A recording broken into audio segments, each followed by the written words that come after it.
Hello friend, welcome to my YouTube channel technical question hub. मैं हूं आलोक रंजन और मैं लेकर आया हूं दोस्तों हीट ट्रांसफ़र का जो है 40 क्वेश्चन। और भी जो है लेवल 3 कह सकते हैं, क्योंकि इसमें जो है मैंने पूरा जो है न्यूमेरिकल क्वेश्चन जितने हैं या टफ क्वेश्चन समझ लीजिए जो आए हुए हैं उसको मैंने जो है कलेक्ट किया है।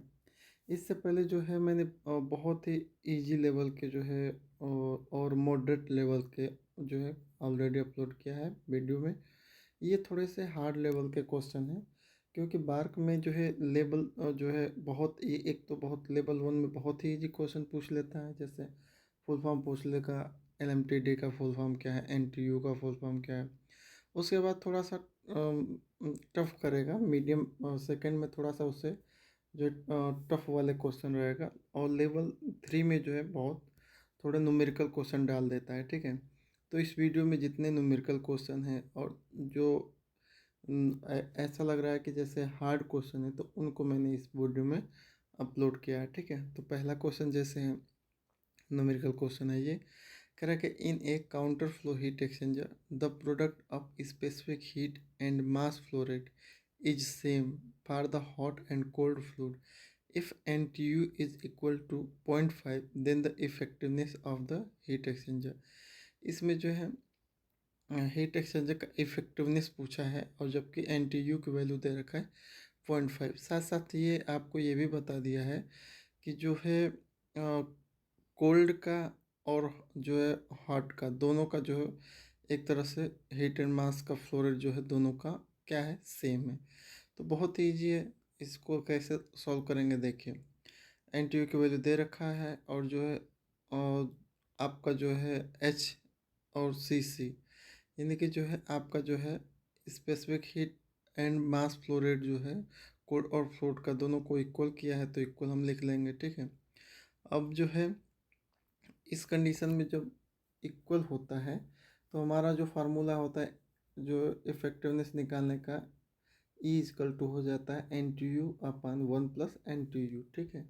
तो NTU जो दे रखा है 0.5 प्लस अपन में जो है 1 प्लस 0.5 कर देंगे तो 0.5 अपन 1.5 ये हो जाएगा। 10 हटाने के लिए 10 से मैंने नॉर्मल गुणा कर दिया है, तो ऊपर जो है 5 और नीचे 15 हो गया है। तो 5 एकम 5 और 5 3 15, 1/3 का 0.33 लिख सकते हैं, ठीक है दोस्तों। ये तब होगा जब आपको सेम बोले कि दोनों का सेम है, तो ठीक है।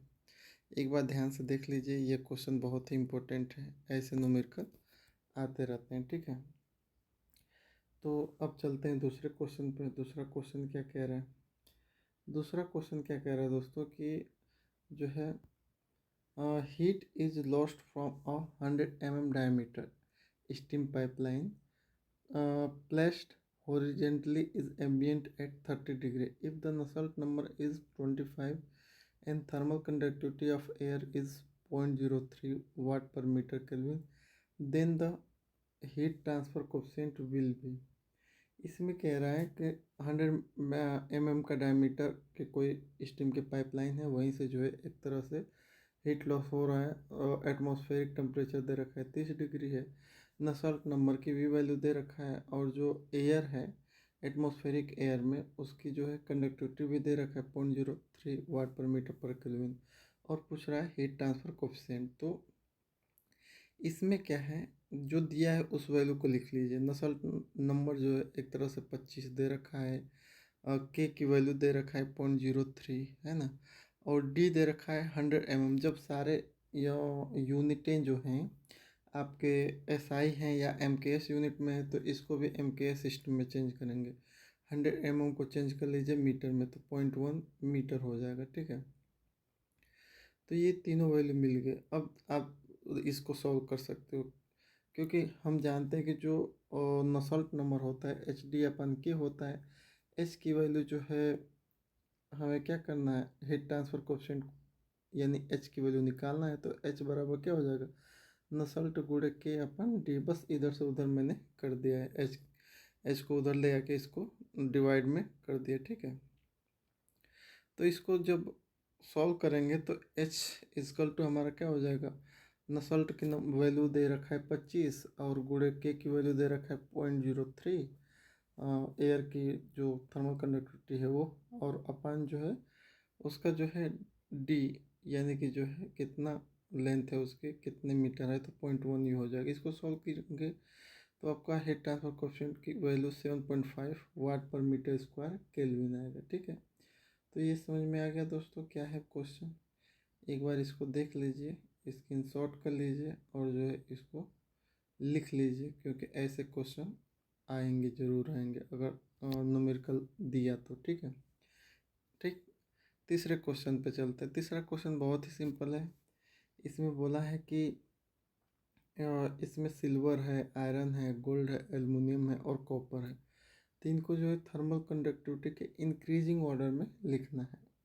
तो सबसे ज़्यादा थर्मल कंडक्टिविटी सिल्वर की, उसके बाद कॉपर, उसके बाद गोल्ड, उसके बाद एल्युमिनियम और उसके बाद जो है आयरन की। तो ये इसका करेक्ट सीक्वेंस हो जाएगा। ठीक है, एक ये क्वेश्चन है दोस्तों, बार बार ऐसा रिपीट होता रहता है क्वेश्चन कि एक counter flow heat exchanger is use to heat water from 20 degree to 80 degree by using a hot exhaust gas entering at 140 and leaving at 80 degree.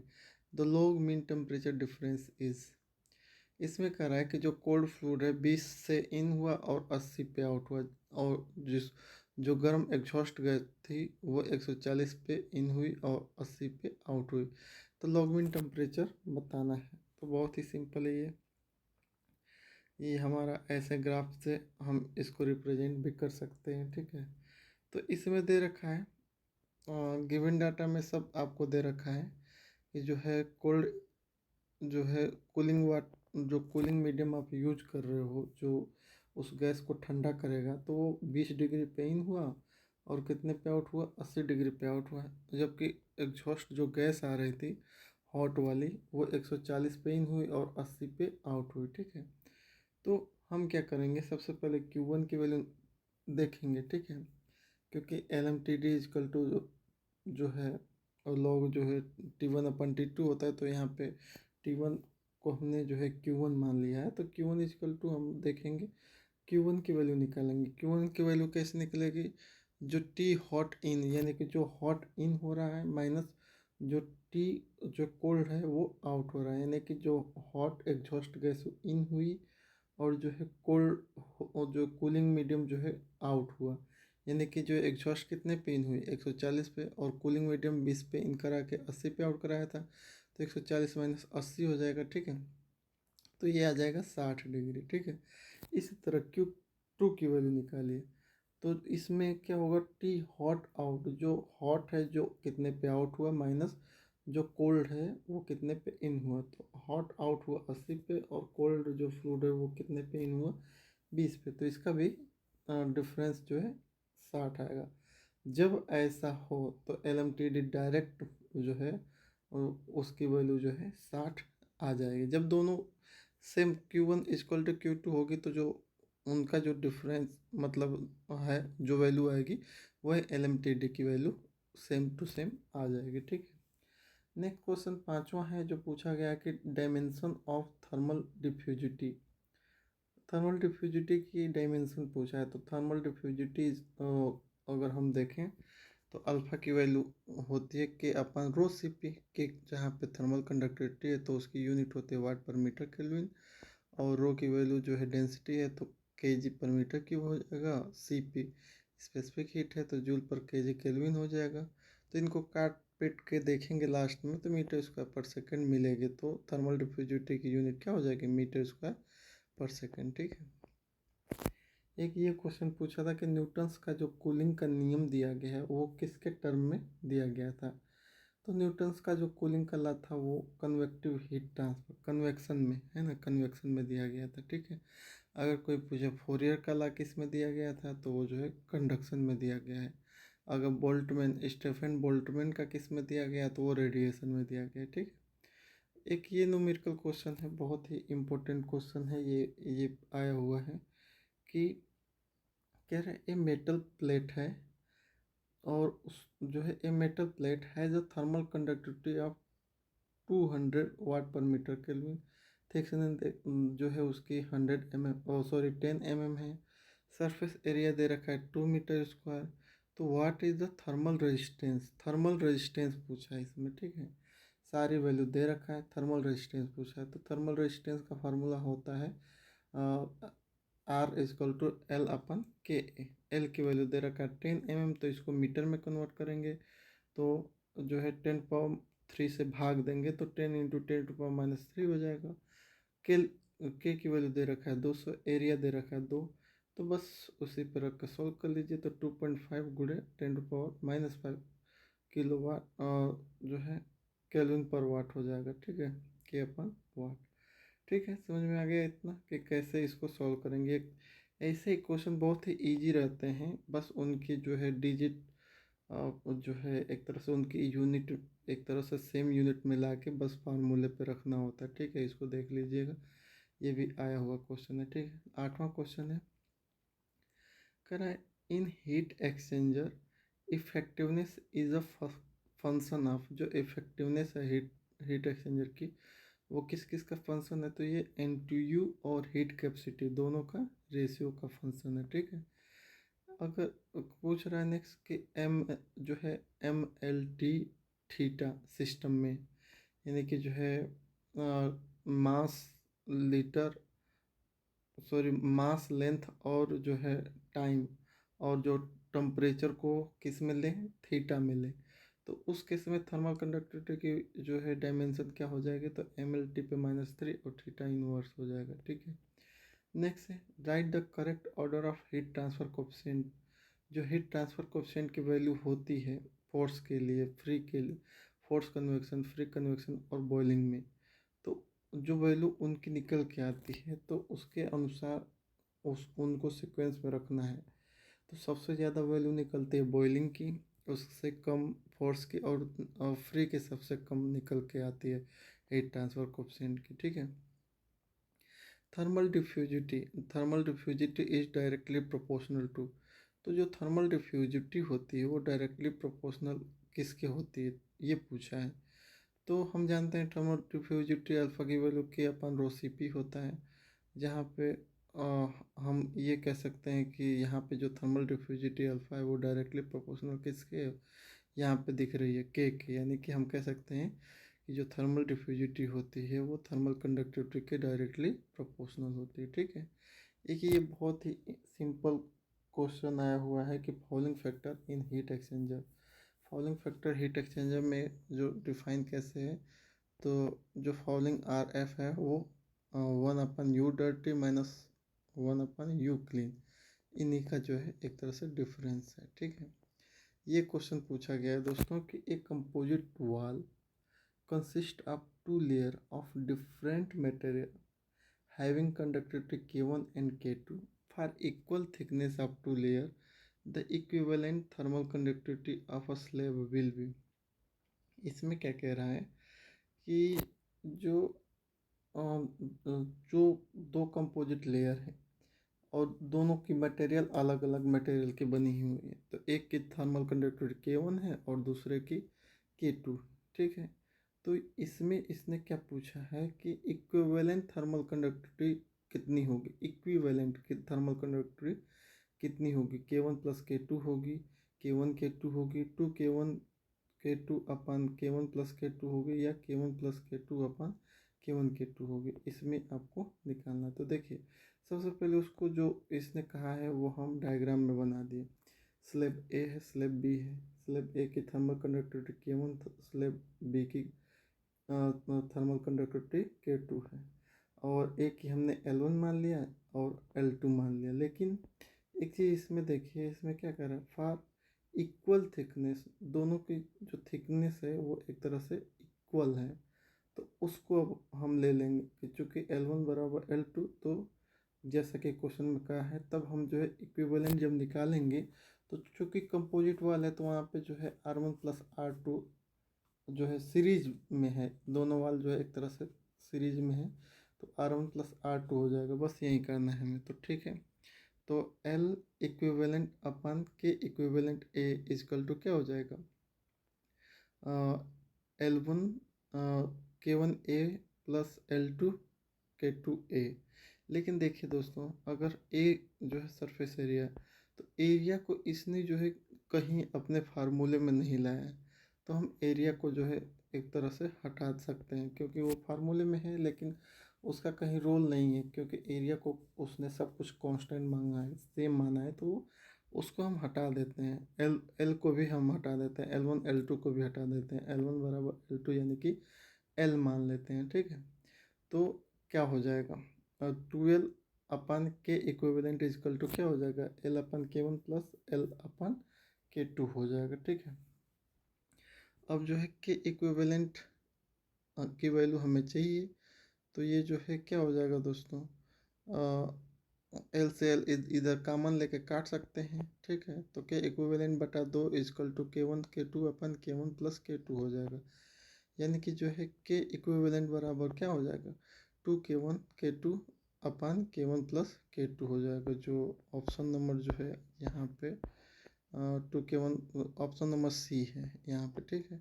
समझ में आ गया। स्लेब जो है सबसे पहले अपने माइंड में बना लीजिए, उसके बाद L1 L2 को जो है इक्विवेलेंट कर दीजिए। एरिया को फार्मूले में रखना चाहिए, लेकिन एरिया के टर्म में कोई भी आंसर नहीं है, तो एरिया हमने बस हटा दिया, बाकी फार्मूले पे ही बैठा दिया, और इधर उधर तेरिया जो है हटा के उसके के इक्विवेलेंट ला दिया, ठीक है। समझ में आ जाना चाहिए, कुछ ज़्यादा वो टफ नहीं है ना। Next, for fully developed flow, इसमें क्या है, टर्बुलेंट फ्लो होना चाहिए ना। For fully developed turbulent flow in pipeline with cooling the Nusselt number given by, यानी कि कह रहा है कि टर्बुलेंट फ्लो में जो है एक तरह से नसल्ट नंबर जो है उसकी वैल्यू क्या होती है। तो टर्बुलेंट फ्लो के लिए जो नसल्ट नंबर की वैल्यू होती है वो होती है 0.023 गुणे रेनॉल्ड पे 0.8 और पेंडल पे 0.3। ये डिटसन वोल्टियर इक्वेशन वगैरह जहाँ पे आप पढ़ेंगे तो वहाँ पे इसकी वैल्यू दिया रहेगा। ये बहुत इंपॉर्टेंट क्वेश्चन है, न्यूमेरिकल वैल्यू। नेक्स्ट है, कह रहा है कि heat exchanger the cold fluid inter 40 degree and leave at 100 degree, while the hot fluid enter at 180 degree and leave at 150 degree. The capacity ratio of the heat exchanger will be, तो 0.25 होगी, 0.5 होगी, 0.75 होगी या 1 होगी। इसमें क्या कह रहा है, heat exchanger the cold fluid inter कर रहा है 40 पे और निकल कितने पे रहा है, 100 पे, और इसी का जो है, जबकि जो है गर्म जो है गर्म हॉट फ्लूइड जो है 180 पे इन हो रहा है और 150 पे निकल रहा है। तो capacity ratio of heat exchanger की कैपेसिटी रेशियो निकालना है। तो उसकी कैपेसिटी हीट रेशियो क्या होता है कि कैपेसिटी हॉट अपन कैपेसिटी कोल्ड होता है, और उसके इक्विवेलेंट हमारा क्या होता है, Tc2 माइनस Tc1 और THI minus sorry TH1 minus TH2, यानी कि जो कोल्ड वाटर आउट हो रहा है और कोल्ड वाटर इन हो रहा है, हॉट वाटर इन हो रहा है और हॉट वाटर आउट हो रहा है, ये फार्मूला है, ठीक है। बस इसी पे आप रख लीजिए। TH/T जो है जो एक तरह से हॉट की कैपेसिटी और कोल्ड की कैपेसिटी को हमने ले लिया CH और अपन CC, ठीक है। तो 100 माइनस 40 क्यों दोस्तों, क्योंकि जो है Tc2 माइनस Tc1 हम करेंगे, यानी कि जो कोल्ड आउट हो रहा है और कोल्ड फ्लो इन हो रहा है, तो 100 माइनस 40 हो जाएगा। फिर जो है CC, यानी कि जो है THI माइनस TH2, यानी कि जो हॉट इन हुआ और जो हॉट आउट हुआ, यानी कि 180 माइनस 150। तो 100 में से 40 हो जाएगा, घट के 60 आ जाएगा, और 180 में से 150 घटाएंगे तो 30 आ जाएगा। लेकिन एक बार इस पे जो ऑप्शन पे वो कीजिए, निगाह डालिए, क्योंकि जब आपको मिल जाएगा 60/30 यानी 3×2 दो वैल्यू आनी चाहिए, लेकिन ऑप्शन में दो है नहीं, 0.25 है, 0.5 है, 0.75 है और 1 है। और कभी भी जो है दोनों रेशियो जो होती है वो एक से कम ही होती है, और बहुत ही अच्छी होगी तो एक हो जाएगी, अगर कंपैरिजन करना है तो, ठीक है। तो अब हम क्या करेंगे, तब वहाँ पे एक और इसमें टर्म जुड़ जाएगा कि कैपेसिटी रेशियो सी बराबर जो इक्विवेलेंट जब निकालेंगे तो सी मिनिमम अपन सी मैक्सिमम हो जाएगा। कुछ नहीं होगा, सी मिनिमम अपन सी मैक्सिमम, यानी कि जो वैल्यू ज़्यादा होगी वो नीचे आ जाएगी, जो वैल्यू कम होगी वो जो ऊपर हो जाएगी। यानी कि 60/30 यहाँ पे आएगी, तो यहाँ पे जो है कैपेसिटी रेशियो जो है अब जो है 30/60 हो जाएगी, क्योंकि एक से हमेशा कम होगी। तो ये जो है 0.5 आ जाएगी निकल के, ठीक है। एक और क्वेश्चन है, arrange the correct order of L M T D. जो एल एम टी डी की वैल्यू पैरेलल फ्लो के लिए, एल एम टी डी की वैल्यू काउंटर फ्लो के लिए, एल एम टी डी की वैल्यू और क्रॉस फ्लो के लिए। तो इन सबको अगर हम करेक्ट ऑर्डर में रखेंगे तो कैसे रखेंगे? तो जो एल एम टी डी की वैल्यू जो है काउंटर फ्लो के लिए आती है वो सबसे ज़्यादा होती है, उससे कम क्रॉस फ्लो की आती है और सबसे कम पैरेलल फ्लो की आती है। तो ये ऐसे इसको हम रख सकते हैं, ठीक है।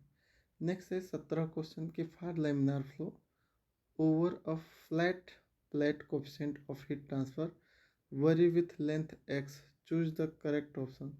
अगर करा है कि लैमिनार फ्लो में जो है फ्लैट प्लेट कोफिशिएंट की अगर बात करें जो लेंथ x के साथ वरी कर रहा है, तो सही सही क्या होगा?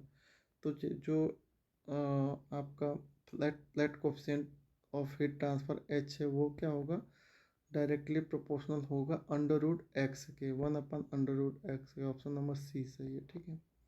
नेक्स्ट है, एक क्वेश्चन ये था कि for opaque surface the sum of absorptivity, reflectivity and transmissivity is.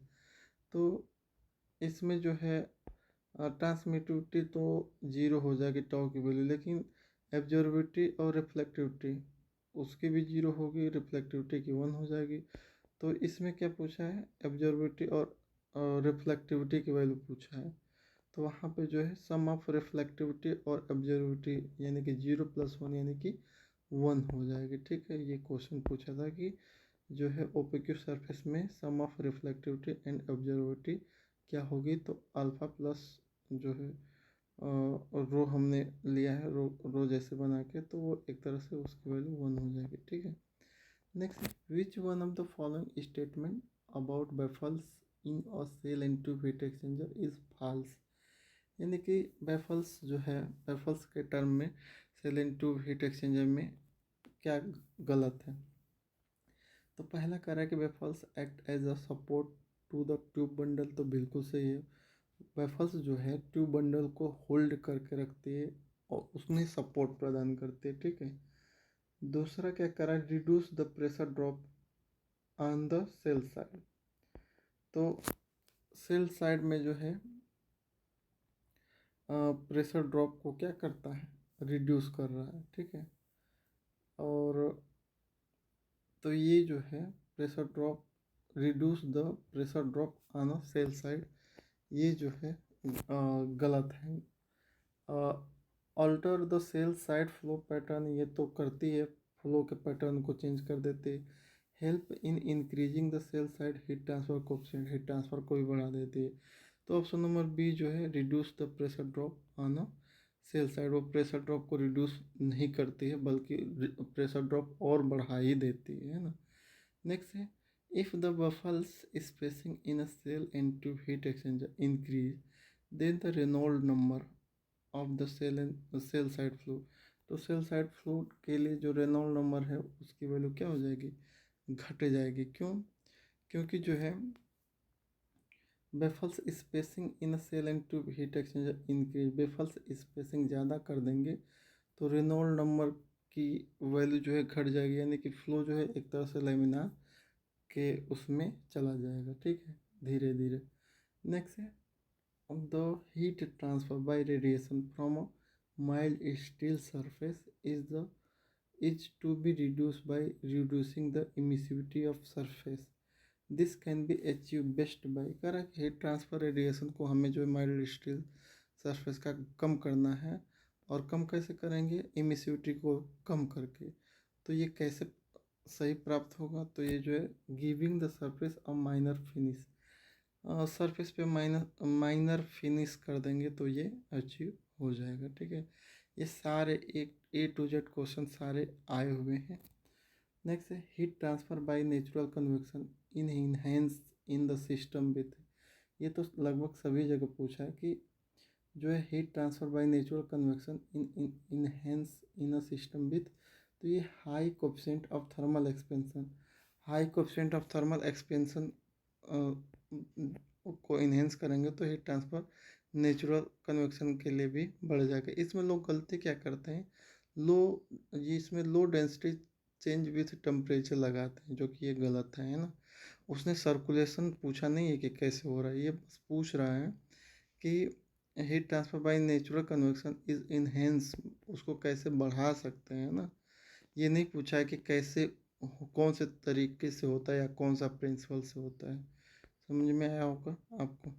Next है, इसमें कह रहा है कि for a given ambient air temperature with increase in thickness of insulation of a hot cylinder pipe the rate of heat loss from the surface would, तो पहले तो वो इंक्रीज कर जाएगा और उसके बाद जो है डिक्रीज होगा। ऑप्शन नंबर ये जो है वो first, increase and then decrease, यही सही है। इसके अलावा जो है इवापोरेटर से इकोनॉमी पूछ लेता है, तो इकोनॉमी किसी चीज़ की निकालनी है तो कितना वाटर इवापोरेट हुआ और आपने कितना स्टीम दिया, वही उसकी इकोनॉमी आ जाएगी। लेकिन जब कैपेसिटी पूछ दिया तो कितना केजी पर हावर वाटर इवापोरेट कर रहा है, वो उसकी कैपेसिटी हो जाएगी। ये बहुत, ये 24 और 25 क्वेश्चन जो है अगर इवापोरेटर से क्वेश्चन उठाएगा तो यही पूछेगा। इसके अलावा एक और क्वेश्चन पूछता है जो है न्यूमेरिकल, कि इवापोरेशन जो है कैपेसिटी ऑफ इवापोरेटर की कितनी है, इस पे न्यूमेरिकल आता है। जो आपको जो है इसरो का 2023 में जो टीए वाला पेपर मैंने सॉल्व कराया है उसमें देख लीजिएगा, उसमें जो न्यूमेरिकल है वो ज़रूर आएगा, वैसे ही क्वेश्चन आएगा न्यूमेरिकल में। ठीक है, बायोट नंबर क्या होता है, तो Biot number internal thermal resistance of solid upon boundary layer thermal resistance का रेशियो होता है। ठीक है, नेक्स्ट क्वेश्चन है कि air is cold from 80 degree to 50 degree in a cooler, the coolant temperature rises from 30 to 40 degree, the LMTD value is 26 degree, तो find the type of heat exchanger. ये बताना उटपटांग का ऐसा क्वेश्चन है, लेकिन ये आया हुआ है और इसका आंसर है क्रॉस फ्लो हीट एक्सचेंजर। ठीक है, लेकिन कैसे ये मान लिया है, कैसे क्या किया, ये मुझे भी आइडिया नहीं है, लेकिन ये क्वेश्चन आया हुआ है। ठीक है, इसके अलावा जो है डायमेंशन नंबर जो है, जैसे रेनॉल्ड हुआ, प्रिंडल हुआ, नसल्ट हुआ, पिकलेट हुआ, बायोट हुआ, स्किमिट हुआ, ग्रॉसोफ हुआ, वेवर हुआ, यूलियर हुआ, मैक नंबर, फ्रॉड नंबर जो है, स्टैंडर्ड नंबर, ग्रेटेज नंबर, इस नंबर में से अगर पूछेगा तो इन्हीं में से कोई ना कोई उठा के दे देगा, जिसको जो है आपको क्लियर करना है। ठीक है, अच्छे से उसको उसके बारे में पढ़ना है अपने तरीके से। ठीक है, उसके अलावा जो है थर्मल कंडक्टिविटी की यूनिट पूछता है, तो उसका वाट पर मीटर पर केल्विन हो जाएगा। उसके अलावा जो मतलब यूनिट जरूर पूछेगा, डायमेंशन लेस नंबर पूछेगा, यूनिट पूछेगा। तो यूनिट में क्या है, थर्मल कंडक्टिविटी के पूछ ले, वाट पर मीटर पर केल्विन, या कन्वेक्टिव हीट ट्रांसफर कोफिशिएंट यानी हीट ट्रांसफर कोफिशिएंट का भी पूछ सकता है, वाट पर मीटर स्क्वायर केल्विन पर केल्विन। स्टेफन बोल्ट्जमैन कांस्टेंट पूछ सकता है, वाट पर मीटर स्क्वायर केल्विन पे 4। ठीक है, हीट कैपेसिटी रेट जो पूछ सकता है कि जो है हीट कैपेसिटी पूछ सकता है वाट पर केल्विन। ठीक है, और थर्मल डिफ्यूजिविटी की यूनिट पूछ सकता है, मीटर स्क्वायर पर सेकंड। हीट फ्लक्स वाट पर मीटर स्क्वायर को हीट फ्लक्स कहते हैं। हीट रेजिस्टेंस वाट पर मीटर स्क्वायर केल्विन। एक और मुझे याद हुआ जो पूछता है इसका ड्राइविंग फोर्स का फार्मूला प्लस उसकी यूनिट पूछता है। ठीक है, तो वो जरूर क्लियर कर लीजिएगा। उसके अलावा जो हीट ट्रांसफ़र के जितने नियम हैं, जैसे कंडक्शन में फोरियर के लॉ है, तो क्या क्या कांस्टेंट रखना चाहिए, क्या क्या एजप्शन होना चाहिए उसका। ठीक है, कन्वेक्शन में न्यूटन्स लॉ क्या है, और किस रेंज में वो फॉलो होगा। ठीक है, रेडिएशन के लिए बोल्ट्जमैन हुआ, और विंस डिस्प्लेसमेंट लॉ हुआ। इसके अलावा प्लांक कांस्टेंट है, इमिसिविटी है।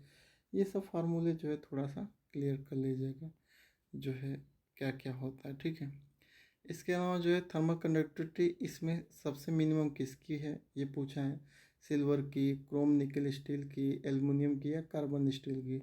तो क्रोम निकल स्टील की थर्मल कंडक्टिविटी मिनिमम है, क्योंकि जहाँ पे कोई एलॉयस मिल जाता है तो वहाँ पे उसकी कंडक्टिविटी थोड़ी डाउन हो जाती है, बेसिकली क्रोम निकल के केस में। ठीक है।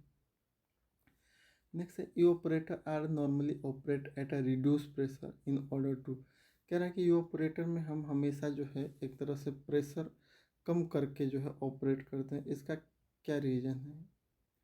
तो प्रेशर कम करना इवापोरेटर में जो अंडर वैक्यूम करते हैं या प्रेशर कम करके करते हैं, यही कहने का मतलब है इसका। तो जब प्रेशर रिड्यूस करके इवापोरेट करेंगे तो उस केस में जो स्टीम का कंजप्शन है, जो स्टीम हीटिंग मीडियम के लिए यूज हो रही है, तो उसका कंजप्शन एक तरह से कम हो जाएगा। क्योंकि जो है बॉइलिंग पॉइंट वैक्यूम आप में जानते हो कि प्रेशर बढ़ाओगे तो बॉइलिंग पॉइंट बढ़ेगी, प्रेशर घटाओगे तो बॉइलिंग पॉइंट घटेगी। तो बॉइलिंग पॉइंट घट जाती है तो कम ही स्टीम में काम आपका चल जाता है। तो यही इसका वो है, मतलब नियम है प्रेशर कम करने का। Heat transfer coefficient in a helical coil compare that state pipeline, यानी कि एक स्टेट पाइपलाइन है और एक हेलिकल कोयल है। तो हीट ट्रांसफर कोएफिशिएंट सबसे ज़्यादा किस में होगा? तो हेलिकल पाइप में ही होगा, है ना। हेलिकल पाइप में जो है हीट ट्रांसफर कोएफिशिएंट जो है सबसे ज़्यादा होगा, क्योंकि घूम घूम के गई है तो थोड़ा जो है एक तरह से कॉन्टेक्ट टाइम और एरिया दोनों उसको ज़्यादा मिल रहा है। ठीक है, कंपेरिजन स्टेट पाइपलाइन के। ठीक है। नेक्स्ट है to determine the heat transfer coefficient Dittus Boelter equation is valid for. तो ये जो है टर्बुलेंट फ्लो के लिए वैलिड करता है। ठीक है। नेक्स्ट है ग्रॉस नंबर। ग्रॉस नंबर किसके लिए है? तो ये फ्री कन्वेक्शन में यूज होता है ग्रॉस नंबर। ठीक है। नेक्स्ट है अब फोर्स में प्रेंडल और रेनॉल्ड आते हैं। ठीक है। Infinite tube heat exchanger. तो फिन ट्यूब हीट एक्सचेंजर में ओनली हीट ट्रांसफर एरिया को ही आर्गुमेंटेड किया जाता है। ठीक है। The advantage of backward feed multi effective operator over forward feed unit is that. तो इससे जो एडवांटेज ये है कि मोस्ट जो जितने कंसनट्रेटेड लिक्विड हैं वो हाईएस्ट टेम्परेचर पे आपको प्राप्त हो जाते हैं। ठीक है। नेक्स्ट है in a heat exchanger floating head is provided to. तो फ्लोटिंग हेड जो है किस लिए प्रोवाइड किया जाता है? ताकि जो है रिलीफ जो है थर्मल एक्सपेंशन होगा तो स्ट्रेस क्रिएट होगी, तो स्ट्रेस क्रिएट होगी तो उसी को रिलीव करने के लिए, उसी को थोड़ा सा जो है थर्मल एक्सपेंशन को एवॉइड करने के लिए, है ना, जो स्ट्रेस है उसको कम करने के लिए या एलिमिनेट करने के लिए हम जो है फ्लोटिंग हेड हीट एक्सचेंजर का यूज करते हैं। नेक्स्ट क्वेश्चन है कि द क्रिटिकल रेडियस आर है किसी पाइपलाइन पे, तो उसका जो है एक तरह से फार्मूला क्या है? The critical of small r of insulation on a pipe is given by. तो उस केस में जो है आर की वैल्यू के अपन एच हो जाएगा। ठीक है। ये क्वेश्चन दोस्तों आप लोग सॉल्व कीजिएगा और बताइएगा कि इसका आंसर क्या है। अगर ये आप सॉल्व कर दे रहे हो तो समझ लीजिए कि आपको जो आपका जो है तैयारी तीनों तरह से पूरी हो गई है, और जो है इजी लेवल पे भी, मीडियम लेवल पे भी और हाई यानी कि लेवल 3, लेवल 2, लेवल 1 तीनों के लिए आप प्रिपेयर हो। इसमें क्वेश्चन क्या है, थोड़ा घुमाया है, अगर नहीं आए तो मैं नेक्स्ट सीरीज में बता दूंगा बार करके कैसे लगाना है इसको। इसमें क्या किया है, कह रहा है कि ये मेटल वायर दे रखा है 0.01 मीटर डायमीटर, आपको कोई चेंज नहीं इसमें करनी है। थर्मल कंडक्टिविटी उस वायर की दे रखा है 200 वाट पर मीटर केल्विन। ठीक है, उसको भी कोई चेंज नहीं करना है आपको। और कह रहा है कि उसको जो है एक्सपोज कर दिया गया है ए fluid stream with a convective heat transfer coefficient, और वहाँ पे जो है कन्वेक्टिव हीट ट्रांसफर कोफिशेंट जो है 1000 उसकी वैल्यू दे रखा है। ठीक है। तो बायोट नंबर आपको बस निकालना है। ठीक है, बहुत थोड़ा टफ है लेकिन जो है आ जाएगा इसमें। ठीक है। तो इसको सॉल्व कीजिएगा और बताइएगा कि इसमें कौन सा ऑप्शन सही है। ठीक है, कमेंट जरूर कीजिएगा। और कैसा लगा जो है मेरे जो है ये एक ही सब्जेक्ट आज हमने क्लियर किया बस हीट ट्रांसफ़र का। और कैसा लगा ज़रूर बताइएगा, और नेक्स्ट में जो है एक एक करके, क्योंकि अभी टाइम बहुत है आप लोगों के लिए, तो एक एक जो है एक बार में एक ही क्लियर रहे तो ठीक है ना। तो आज हीट ट्रांसफ़र का हो जाएगा, फिर मास ट्रांसफ़र का हो जाएगा, ऐसे करके 8-9 जो है सब्जेक्ट हैं वो क्लियर हो जाएगा। ठीक है, मिलते हैं दोस्तों नेक्स्ट वीडियो में। Thanks for watching. जय हिंद।